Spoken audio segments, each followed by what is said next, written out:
Jefferson Ridge wasn't the kind of town where anything truly happened. Tucked between the Blue Ridge Mountains and the forgotten pages of American small-town history, it was a place of baseball games on Sundays, folded flags on porches, and where "sir" and "ma'am" were still said without irony. It was peaceful.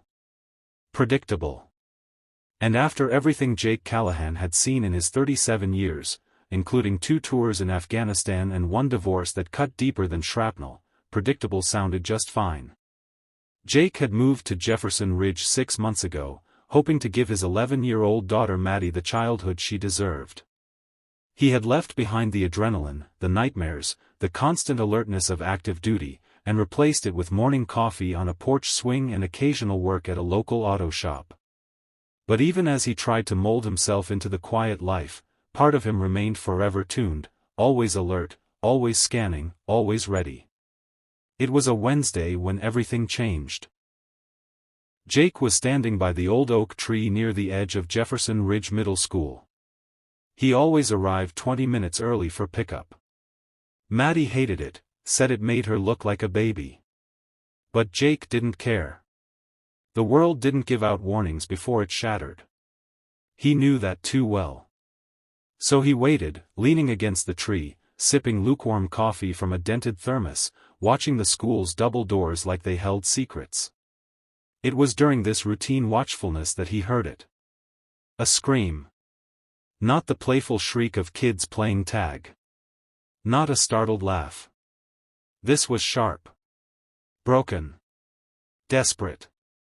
Jake's coffee dropped to the ground before he even realized he'd moved. He cut through the pickup crowd, weaving between minivans and startled parents, and ran toward the sound, toward the back corner of the school building, where the old bike rack sat, mostly abandoned. There, a crowd of students had formed a loose circle. And in the middle of that circle, a scene unfolded that turned Jake's stomach.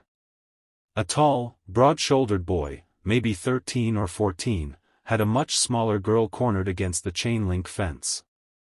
Her backpack had been ripped open, books scattered across the pavement. Her hair was in tight braids, and there was a tremble in her hands as she tried to back away. The boy shoved her again, harder this time, sending her to the ground. "What's the matter?" the boy sneered, voice loud enough for everyone to hear. "Too good to talk to anyone, huh? Freakin' robot girl."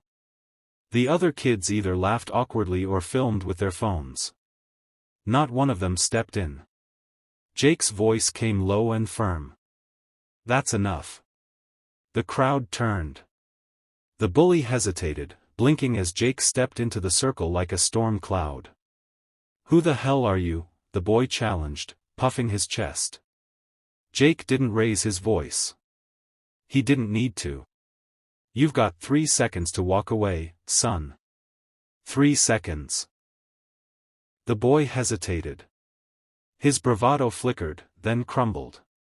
He looked at the crowd, then back at Jake. Something about the man's eyes, calm, focused, unblinking, told him this wasn't a bluff. He backed away slowly, muttering, "Whatever," and shoved his way out of the circle. Jake turned to the girl still crouched on the ground. Her notebook was crushed, one page torn and fluttering in the breeze. She wasn't crying, but her eyes were rimmed red, fierce, defiant, silent. "You okay?" Jake asked gently, offering a hand. She nodded but didn't take his hand. Instead, she slowly gathered her belongings and stood. "I'm fine," she said softly. Her voice was like steel wrapped in velvet. Controlled. Disciplined. Jake watched as she straightened her shoulders, lifted her chin, and walked away, not toward a teacher or a parent, but alone. He exhaled slowly.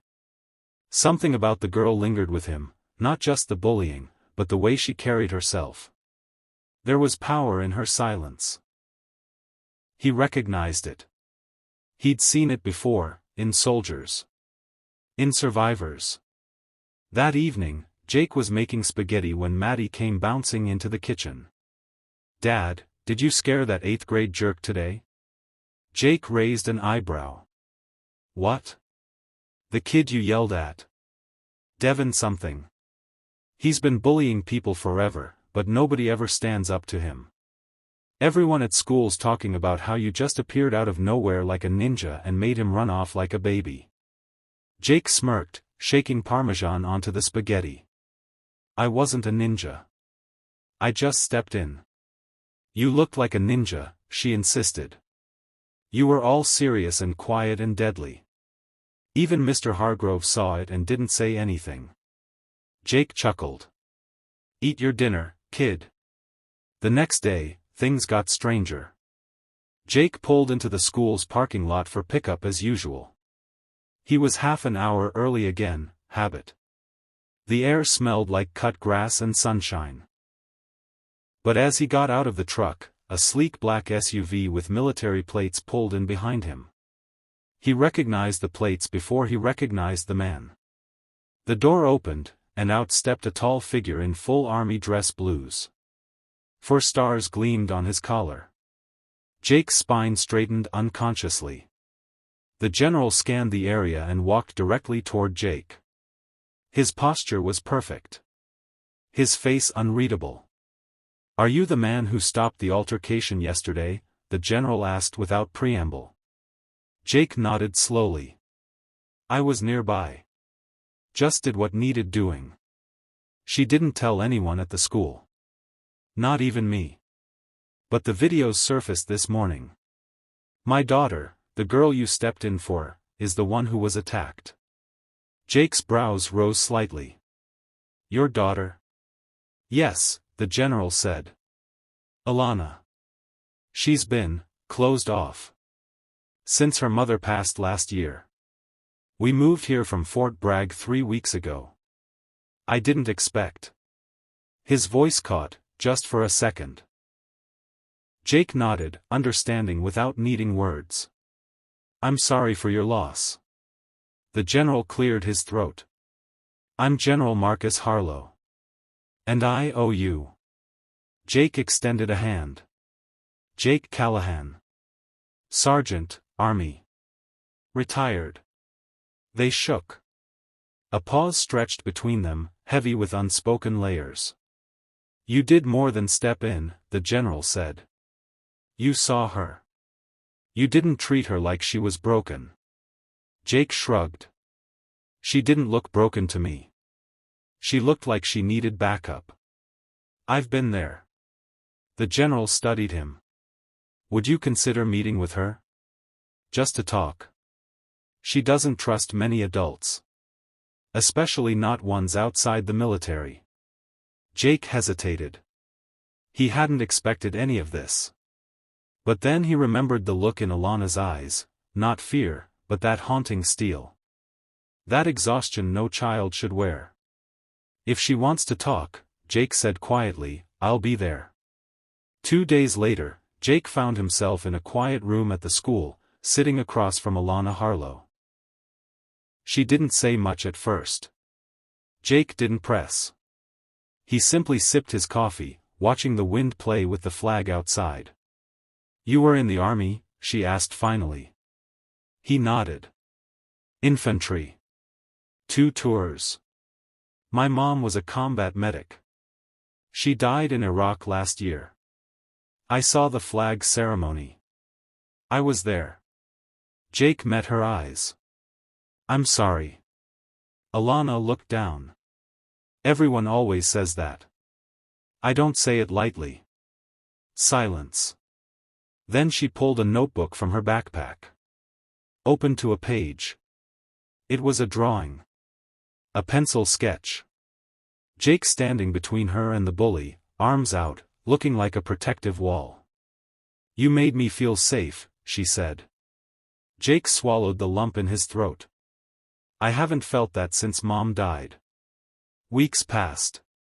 Jake started volunteering at the school, unofficially at first, then more formally. Teachers welcomed him. Students respected him.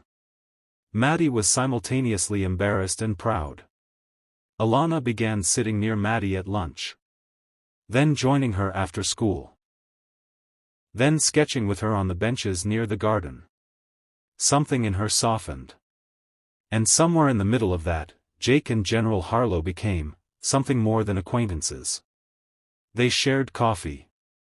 Talked about fatherhood. About guilt. About being soldiers in a world that didn't understand the weight of war.